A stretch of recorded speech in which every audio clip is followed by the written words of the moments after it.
Judy came from Rhode Island, Yes, I did. and she's been here, what, 3 years? Yeah, at the Milton Times. Got a just couple of about 3 years ago. children, one at the Cunningham, Yep, and the other Cunningham. at High school. High Freshman school. at the high school, yeah. and you Enjoying love it. this place. Tell I us what you absolutely said love it. before. But I know. It was great. Yeah, 3 years ago, when my son was in first grade, I knew I needed to get back to work and do something to fill my day hours. So I asked around a little bit, and somebody actually had mentioned to me, they said, there might be some openings at the Milton Times, which is absolutely something I would really had wanted to do. I've always loved newspapers. The town that I grew up in Rhode Island, I used to say to my mother and father, Mom, I think I want to work there someday. And my own career track did not take me there. I was in business school and ended up at various places, but Putnam Investments for 6 years before I stopped working full-time to take care of my 2 kids. And so coming back part-time to a newspaper was a dream come true for me.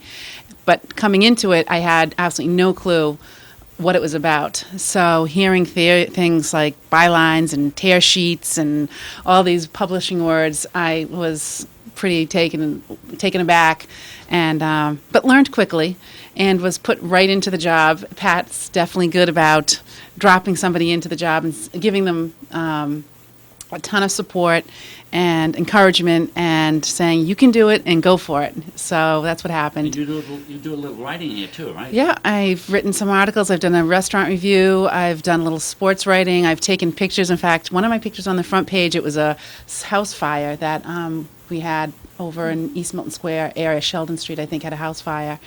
And I do the legals, I do the circulation portion, I do all the billing. So all those folks out there get a bill, it's from me. And you might be hearing from me if you don't pay it on time.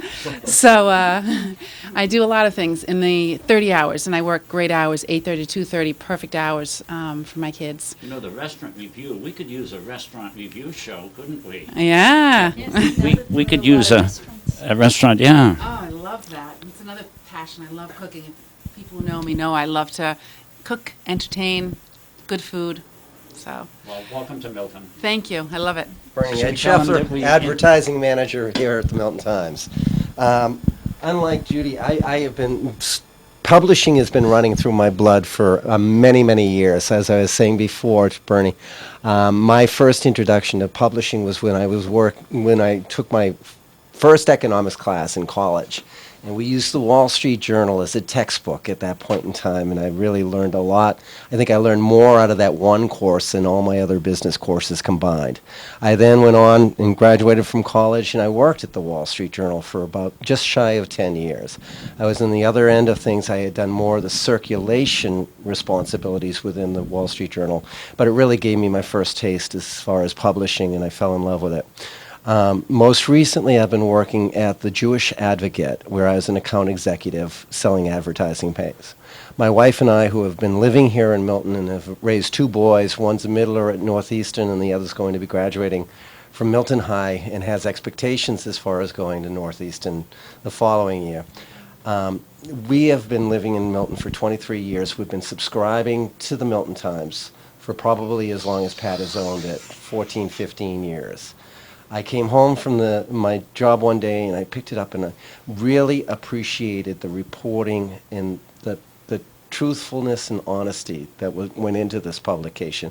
And I said, I'm going to make a phone call. I'm ready to look at a new window. I'm looking for a new position. Traveling in and out of Boston had gotten to be a little bit old in my aging years. So I called up, I spoke with Mike Whalen, who's the editor, and I said, I'm just curious to find out. I really appreciate and I respect your publication, and I'd be interested to know if there's any opportunities there. Come to find out, Mike passed along my resume to Miss Desmond. That Friday I had an interview, and now I'm come home. It really is this great. This paper has the warmest employees, and it's really a great publication that I admire and respect, and I feel privileged to be employed here. Thanks, Ed. William Curry, how are you? I'm doing well. How are you? Production manager, sitting next to the boss's boss, Pat Desmond. Your function tell the viewing audience what your function is. You're the production manager, but tell them what you do. Well, I put the newspaper together. I'm in charge of the day-to-day operations of that facet of the operation. As the editor completes his work and takes care of the copy, comes to my desk and we lay it out. I also do the ads and take care of the website. You've been here for... This paper's been in existence since 1995. That's so. correct. Well, I think it's been 5 years, It's right? been at least 5 years. Wow, Yeah. that's fantastic. And let's see, today is what, Wednesday? It's Thursday. Thursday. When does all the, well, I will have the Milton Times. It's in my post office, it's in my box right now at home. That's terrific. Yep. When do you put it together? Yesterday, William sent all the PDFs to the press, and they printed out from that. So it's submitted electronically to the press, and Still in Natick?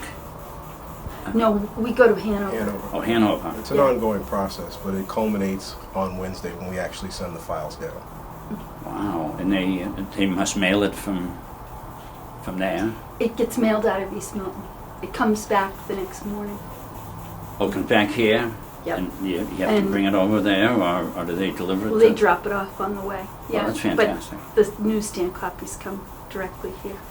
I know I used to get it on a Friday, but now I get it Thursday. Yeah, the mail, it's an ongoing process working that out with them to make sure that all the mail carriers get it out the day that it's supposed to be out. But William, I always now get it on Thursday. Before, Yeah.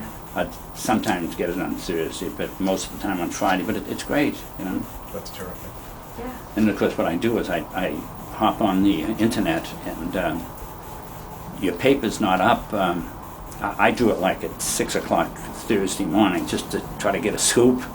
No, it doesn't appear yet.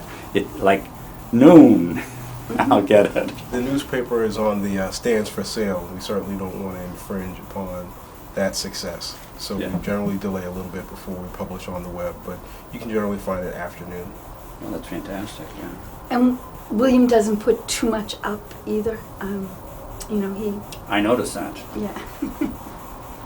He's careful Then you to have to make buy sure the paper. That's that, correct. that's correct. And it's well worth buying it. I just was reviewing some papers I had back at the house, and I saw 75 cents on one. And what did you charge when you first? It was free. The first few issues were free. We had big clumps of paper at the library and at a bunch of different newsstands where they let free papers deliver, and we were going to continue on with that for at least 6 months. But then there were people in town that were saying it wasn't worth anything because it didn't cost anything, and so that was, right. you know, vicious people. Yeah. So all of a sudden we started charging 50 cents, you know, out of nowhere. We hadn't planned to move it that quick. But so there were only a couple free issues in existence. I know it became very popular pretty soon. Well, that was a good interview, Pat. Here's Mr. Whalen, Mike Whalen. Hi, Mike. Bernie Lynch. Bernie, how you doing? Good. Good to be with Good. you. You're the second big cheese, right? Yeah. Yeah, I'm really kind of a little cheese, but Mike's but, the editor. I am the editor here. Has been now for a year. You enjoying the job? I am. It's been challenging. I used to work at a different, sort of a similar community newspaper, the Quincy Sun. Quincy Sun, yeah. So I've got some experience in that arena, and I worked for CNC as well, a community newspaper company. So it's been great. Is he doing a good job, Pat? Definitely. And it's not easy with some of these issues that come up in Milton. I mean, you know, like right now you're working on both the temple issue and the town farm. Oh, So- two great issues. Yeah. Both very controversial, but we're trying to cover them, do a fair and balanced job of covering them. Well, change in Milton is, I don't think it's a word that should be in Milton. People just don't want to change. Change is hard for some people, but Yeah, it's it is. understandable. But I'm sure they're open-minded in some respects as well. That's why we have sidewalks just on one side of the street and so forth. Yeah, that's great. Yeah. Yeah, and so Mike is doing a really great job, and you know we're adding some new things to the paper. We're putting together an editorial board that will be meeting with me and Mike over the next month. So Oh, you write them now yourself? I see a byline on the... Well, the editorial board, I think, is going to, just give us some direction on what people want to see in the paper and things like that. We're going to meet 3 times a year, I think, and you're going to have some of the key players from the town, as well as Pat and myself and some other folks. So, looking forward to it. I don't know if it's a fair question to ask Mike, but I haven't seen onions and roses lately. I mean, and who decides that? The editorial board? the truth is, Onions and Roses is for filler space, and we haven't had a lot of filler space lately. Oh, but you could zip a lot of things. Yes, you could. You could give a lot of onions and a Yeah. lot of roses too. Yeah, yeah. I miss but it. that's why it's so short, because it's to fill small holes. I haven't seen it lately. No, it hasn't And been I- in lately. Okay, and what's the other one you have?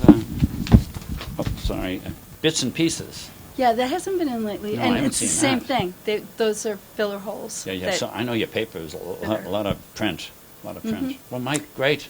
Yeah. Pat's going to answer a few more questions, and then what we're going to do, back in 2001, up at the old Pierce the old Pierce studio, we interviewed Pat and Pat's mother, Mary Irwin, and Shannon Miller. Yes.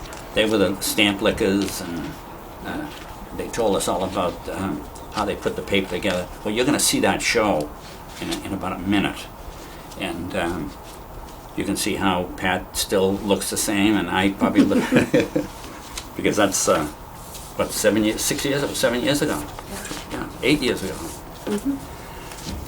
Love your surroundings, Pat. Yeah, this is great office space. The Jessen Building is a fantastic place to do business.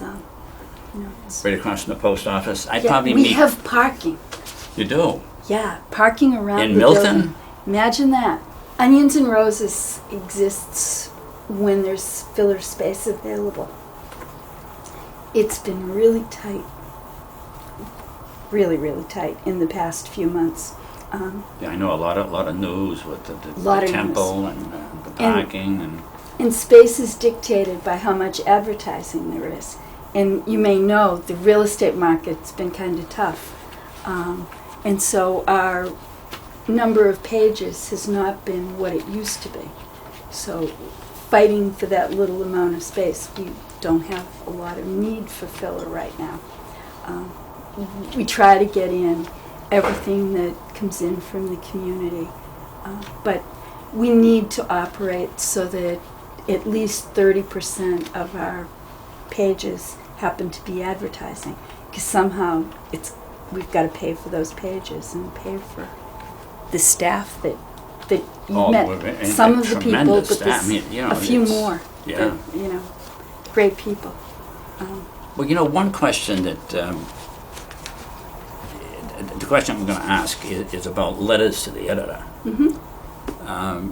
Certain people send letters to the editor, and it seems like it's almost the same people that send the letters, and sometimes they're well founded, and people do have gripes.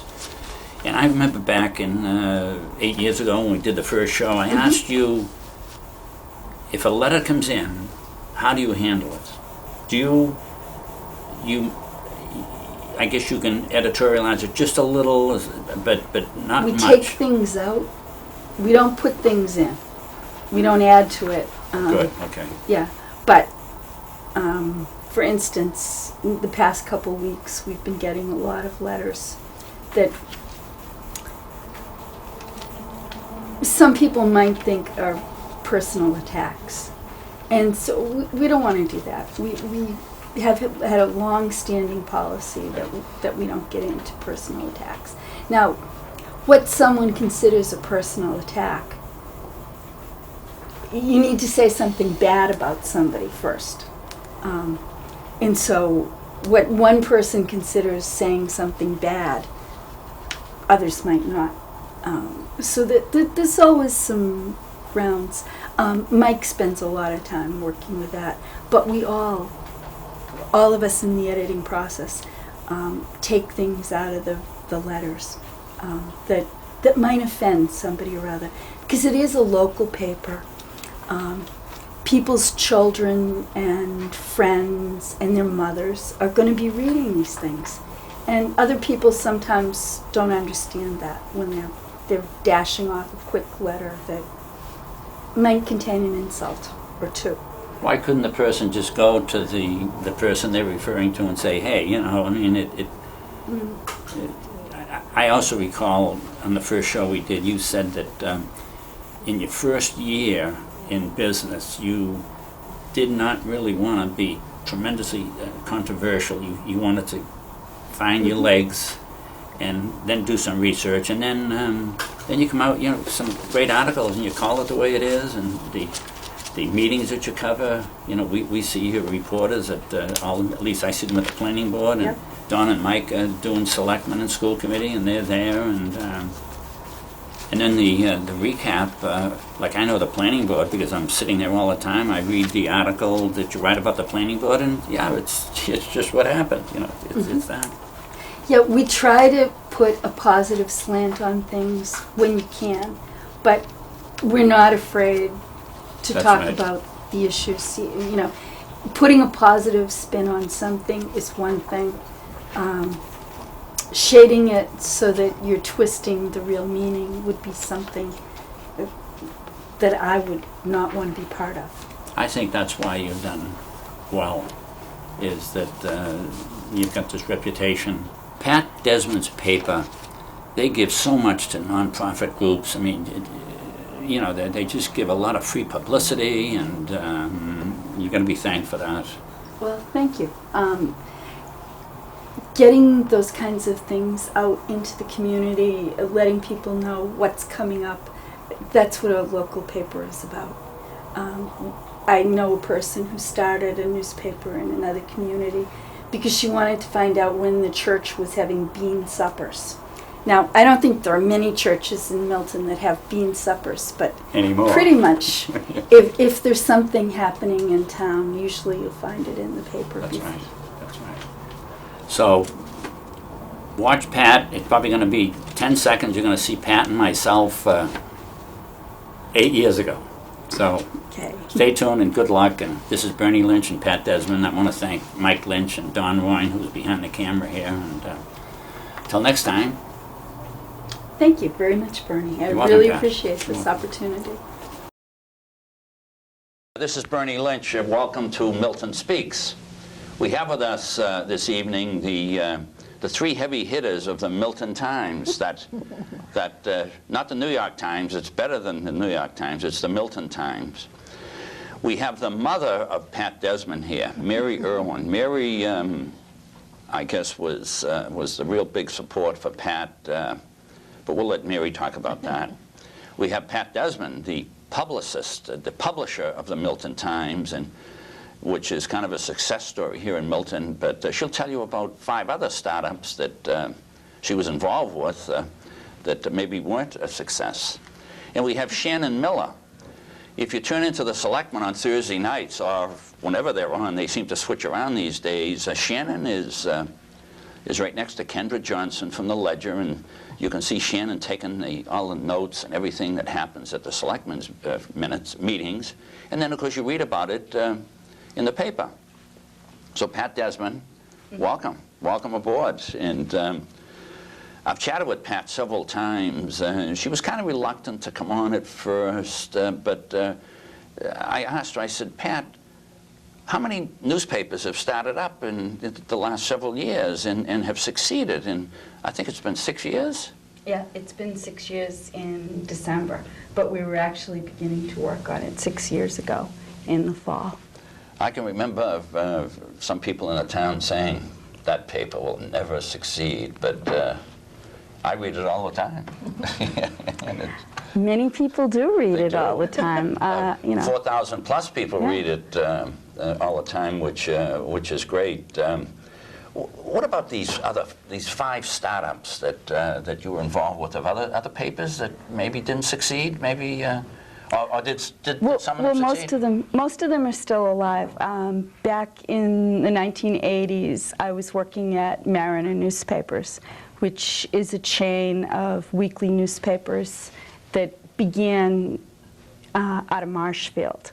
And I was there during a very aggressive time at that paper, where they were starting up the Hingham Mariner, the Hanover Mariner, the South Shore Business Journal, which wasn't such a success, although I think it might still exist in some form. But what always worked is if you get to know the community really well and you're able to reflect what's going on in the community and get the support of a community behind you, to be able to give them a voice, it works. It works here, and it will work in other places. And of course, with the Desmond name, I think when you started, Frank, your brother was on the school committee and well-known, well-liked. And of course, Trey's Sills, which her maiden name was Desmond. She's, you know, really great. She does a great job up there at the cemetery and so forth. And I know at the beginning your mother, Mary, came in and helped an awful lot, put in some weird hours, and she realized that there'd be no monetary gain for her, but of course it would take care of you. You know, I mean, so, Mary, can you speak about the early years, which is, I guess is only 6 years ago? Yes, it all started on her dining room table in her house. And we used to cut and paste and put all the ads together, and I would do the typing. And then I was called upon to do proofreading, which was, she finally put me in as a proofreader. And the only boo-boo was that the first paper that was published had a spelling error on one of the headlines on the front page. I think I recall So everyone that. blamed me for it. Well, you were the typist. No, I was the proofreader. Well, the But it went everyone through was, many hands. her friends teased her about it, but you know, newspapers make mistakes. If you I find, would be mortified. She just overlooked it, didn't bother her at all. She's done very well. I don't see too many corrections in your paper. Not now. We got Shannon. I try to catch them all now, so even the computer too, that helps. So. although we did spell Israeli wrong on the front page last week, and you know, yeah. I didn't even know that. Yeah, I mean, you know, little things get by. We don't correct it if it's just a misspelling. You know, people can figure out what the word was most of the time. But yeah, if we have something actually wrong, yeah, we'll run a correction, which not all papers will do that. Yeah, I don't see much. Occasionally I see it. I know the Globe, I see it a lot, you know. And, Yeah, they make more mistakes than most. well, you know, the thing about your paper, and as a matter of fact, Marion, the producer, who was my wife, who's behind the camera here, one of the cameras, she does a lot of reading, but when she can't wait, we don't get your paper till Friday, incidentally. Right, and that's because of the post office. It takes them 24 hours to process it. You know, we deliver it Thursday morning. Actually, I don't deliver it. A truck delivers it. But in the early days, we had to go down, pick it up. At that time, it was being printed in Hanover. And we'd bring the whole thing back and spread it out on my That's why living room Mary has floor. got those big muscles. Yeah, and get it ready for the post office. But Well, you know, Marion, of course, she loves the paper. She's involved, and she's a town meeting member, and of course, she hears me talk about things at the dinner table and so forth. But she likes the paper. One of the reasons is because it seems to fit in your hand so nicely. It's not, you know, and of course, we have 2 dogs, and they'd be into the paper. And how did you arrive at that, the size of the paper? That was her idea. well, and also because it was really the only thing we could do when we began. The technology has come very far in the past few years, but when we began, we were actually using 8.5 by 11 sheets of paper and putting them on a printer sideways. So, you know, if you take 2 8.5 by 11 sheets and put them on one, they call them boards, but they're not. just pieces of cardboard. You can put together a tabloid-size paper. And I knew that because I knew other papers that had done it. It's an extremely low-cost way. And at that time, we were just using an inkjet printer. Our pictures were horrible. Did you have to set type? Oh, yeah, we set it all on computer. Yeah. Now what do you do, Shannon? You do it on a computer now? Type it into the computer. Yeah.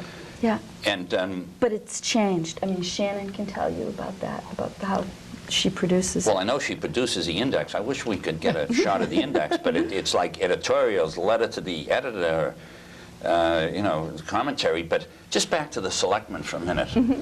Sure. Some of those meetings are long. They can be long. Actually, it's been nice. This summer they were shorter than they have been, but now we're getting back into the longer meetings. Just, everyone's back in town and business is on as usual, so. We don't see much citizens speak, do we? People, I mean, there's a lot of issues in the town, but Right. but people don't seem to come in and avail themselves of that minute before. Right. It's very rare. There have been a few people that have come in recently, but I was there for, I would say, a good month before someone came in for citizen speak, so that would be about 4 or 5 meetings. And I didn't know what it was. I'd always seen it on the agenda, but I didn't know that people actually came in to speak. And I thought it was great when someone did come in, but I do wish that people would come in more often to the meetings, because I think it's a great forum. And I don't know if too many people are aware of it, but. That's because she's young. And she doesn't mind the late night meetings. Some more older people. Fall asleep, you mean? If We it could goes- see it dozing every so often when you used to handle that, Pat. If it goes on after 10 o'clock, it's just too much after you've worked all day. Charlie seems to run a very business-like, just like Rick Neely, and as a matter of fact, Marion did when she was, the chair. But like in this program here, and we've even stopped mentioning it, at the beginning and the end of each one of our programs, we would tell people, if you have an issue and you want to come in here and just talk a minute or two, we had a chair set up over there with a mic on it. I mean, there's school issues and, there's all kinds of issues, but I don't know why people, they'll write a letter, but they don't want to get out and stick their face in the public and, talk about issues. I think they'd prefer to do it from the background and not even sign things anonymously, I mean, if you believe in something, you should be willing to go out there and put your name on it and talk about it. That's what this government is about. As a matter of fact, we just had the library trustees on before you, and the library trustees back in 1902 talked about the same issues that the library trustees now are talking about. They were going to close the child's reading room, and they had to go to the warrant committee. I mean, it was... Well, Shannon, with this index, like letters to the editor, a letter comes in, and how do you choose a letter, a particular letter from the editor? If they were not signed, and you probably... Right. Well, everything needs to be signed with a phone number before it's even considered. And Pat actually looks through everything that comes in, and then it kind of moves through different phases. It comes to the inbox, then it will move to a folder that says it's ready to be typed or scanned. So Pat usually has the first say. She sees everything first before we even get to it. So she just kind of looks it over and then passes it on. And then, we'll do the typing or the scanning, and then Pat will have the final say when she edits the folders before I get them back on Monday to be placed in the paper. So. Can you go over any content, like because if someone tells someone to go shove it, that's not going to be in the paper, but can you take some like literary license and I read someplace where some papers do that. They reserve the right to make the letter more acceptable, not changing topics, but or do you just print it? We edit it. Right. And I've had a lot of people complain about the fact that their letter doesn't run exactly the way it was written. We edit it for space. There are some people who will write 3 pages single-spaced. And, it may be possible to get that in, but it's unlikely. But more than that, people will say things in a letter to the editor that are their opinion, but sometimes they'll go a little too far and say something that, if they really had the evidence, would probably look at it and use it. Yeah, But it's- if they don't, we'll chop it out. Well, you know, the, what's it, is it called the Fourth Estate or the Fifth Estate? The Fourth Estate. Fourth Estate. I can remember, I think it was Thomas Jefferson said that if we had a choice between democracy and the Fourth Estate, that he would choose the Fourth Estate, because you're the people that report things honestly. I'm sure a lot of papers do that.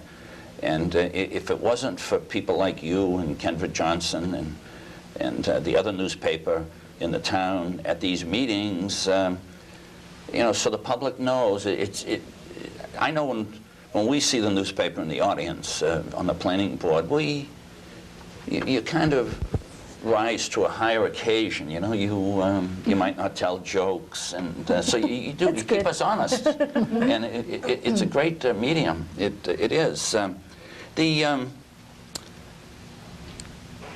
The Eddie Baker column, but also with the Eddie Baker column, the not Roses and Onions, we'll get to that, but Bits and Pieces. The Bits and Pieces I love. It's quick reading, and too bad you couldn't, because Eddie Baker is like Bits and Pieces.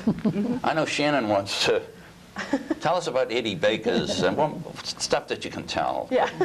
Well, I know Eddie Baker's column pretty well. I type it every week, so it comes in as 15 handwritten pages, and I love writing it because it's a real personable column, and it really it just really gets to the heart, I think, of what our readers want. A lot of our readers want. So it's great to be able to put his column in the paper, because it really, you know, I think it's what people want to read, and it's a lot like Bits and Pieces. It's just little tidbits here and there, and, you know, a little mention for someone here, and That's it. it's yeah. great. It's, you know, you really get to know what Eddie's thinking and who he's interacting with, and it's great. I love it. So. But it's sort of typical about Milton. Eddie has written a column for, I don't know, 25 years? 30 years. 30 years. We interviewed him. Yeah. As a matter of fact, he sat in that chair. Until he wrote for the Milton Times, no one knew his name. Right. Because he wrote a column, it was called Follow the Stars, and it was an anonymous column. That's right. And now his friends knew he wrote it, but Yeah, he talked about that on the show. Sam Brogner was involved, and but he was very nice talking about the other paper, but he would prefer to go to your paper because I guess he had he could do more things, and we were chatting that he's now writing about grandfathers. He wrote about the son, Yep. the grandson, or the father, the son, and now the grandson. And yeah, he was in here one night. It was unbelievable. We had a blinding snowstorm outside, and he was lucky to make it because he lives close by. The Roses and Onions. That's you can really take a jab at someone. Thank God my name. I don't think I've ever seen my name on it. well, At least not for onions. yeah. I kept hearing from people that they thought the Milton Times was too Pollyanna. And when I began the paper, I did say that I was not going to criticize anything in the town for the first year of existence. Oh. And I meant that. You know, I don't think you should come in, you know, and start tearing things apart before you've done your research. And I had certainly seen that there'd been quite enough of that happening, of, you know, a tearing apart that and criticism that wasn't always well thought out. And yeah, so my onions, I don't give a lot of the onions. Mostly I give roses, but I do think it's important to be able to say, you know, not everything is perfect. This isn't a bowl of cherries here, and there's a lot that's good.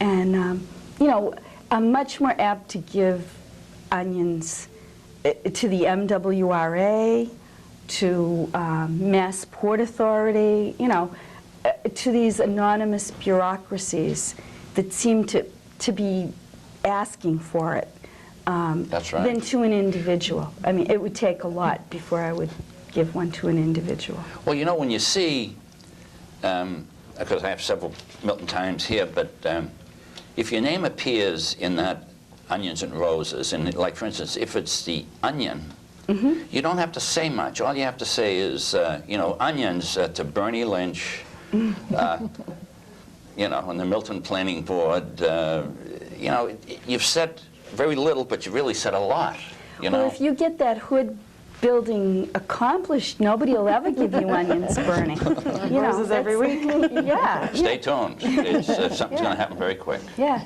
No, people want to see the tax burden lifted. They want to see. I love paying taxes.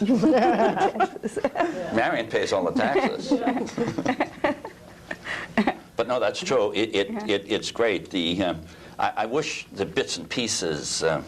I can remember a long time ago, Doris Lane. Do you remember Doris? Doris was the Milton Record, and she was like the social editor. You have Hilda Morrill now? Yes, we have Hilda. Yeah. She's great. I wish she'd come into Milton a little. I mean, she's talking about outside Milton, but this Doris Lane would talk about Marion Lynch had twins and, you know, stuff like that. It was Gossipy stuff. gossipy was right, yeah. You know, always grab Doris and what's new. Well, actually, many of my columnists used to write for the very old paper that had been owned by the Pollock family, Oh, Susan yeah, Pollock. Harry Howard, yeah. Yep, and had things had changed when Susan and her husband retired and moved on, and Hilda was one of those people. She had written a scene. I think it was. I forget what hers was called actually, but she had done one. When I started, I went out and sought out people who knew the town, people who were writing or who had written, and talked to them and said, I have no money. If you want to write for me, I'd love to see it. And, you know, can you help me? And most of them said, yeah. You know, and, you know, Eddie held out for the big bucks. You know? Well, you know, Harry Howard, we built a building in the town many years ago, and Harry Howard came to us, and even before the building was built, and he said, I'll take office space in that building. And as a result of Harry Howard signing a letter of commitment, we got money from a bank and we built a building. And we had them in our building. We sold the building a few years ago, but the Milton Record, they were great. Of course, Harry died, or sold it, I guess, to the Pollocks. That's his daughter. Yeah. And it was a great paper. Well, the new paper in town, well, I shouldn't say the new paper in town, but the Milton Record moved out of that building, moved across the street, and we've been trying so hard to get them to like to help you asking candidates questions. You come in all the time with Kendra Johnson, but for some reason or other they won't seem to participate. But we'll still continue to ask, and hopefully they'll come in and do some of these shows and so forth. Well, that's why I picked Milton as a town to open a paper in.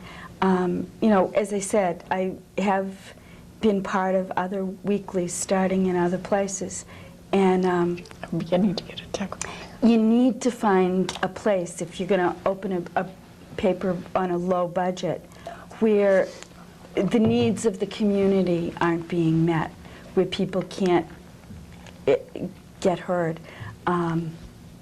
You know, I print letters, as long as they're not libelous, that totally criticize what has been said or what I believe in. Yeah, it's an excellent forum. You've just you print now in out in Natick. Yeah, way out there. I'm printed by Community Newspaper Company. They're a huge conglomerate because a little weekly paper can't afford its own press. The press is a couple $1 million. So you job that part of the work. I thought you had that. I mean, that palatial place you live in. And you're about to enter into, or you have entered into another situation where it might make your paper even more exciting with that's to come? We won't tell the people, we'll just have them keep buying it until they... Well, yeah, it's a great thrill because the advertising is going to be going up in a recession. Super. Yeah, that's great. Well, if we just got 2 fingers, that means 2 minutes. We've done several shows this evening, so we're getting kind of slap happy. But, well, this is great. Buy that Milton Times, and if you don't subscribe to it, try it. I mean, try the other newspaper too, but try the Milton Times. I think you'll like it. It's easily readable, and you can, I think I probably have every edition back at the house. It's a great reference manual. I can check things and check legal notices that have appeared before and so forth, and I can check up on Shannon to make sure that that she's doing things, and of course, Mary, I wasn't aware of your involvement, Mary, and so you should be thanked. And so, well, I think Pat has done a wonderful job with the paper. I really do. She deserves a lot of credit. I heard she might be expanding into Quincy, or maybe I don't think Dorchester. so. But I I got a think coffin. everyone that reads it enjoys it because it- it's a newsy paper. It's not just a gossip sheet. It's a newsy paper. It really is. Yeah. It really is. So Actually, just in case Henry Bosworth ever hears this, he's the man who owns the Quincy paper. Oh no, I was only joking. I used to work for Henry years ago. Well, for Shannon Miller and Mary Irwin and Pat Desmond, this is Bernie Lynch from Milton Speaks, and thanks for coming, kids. Thank you. Tune in next time.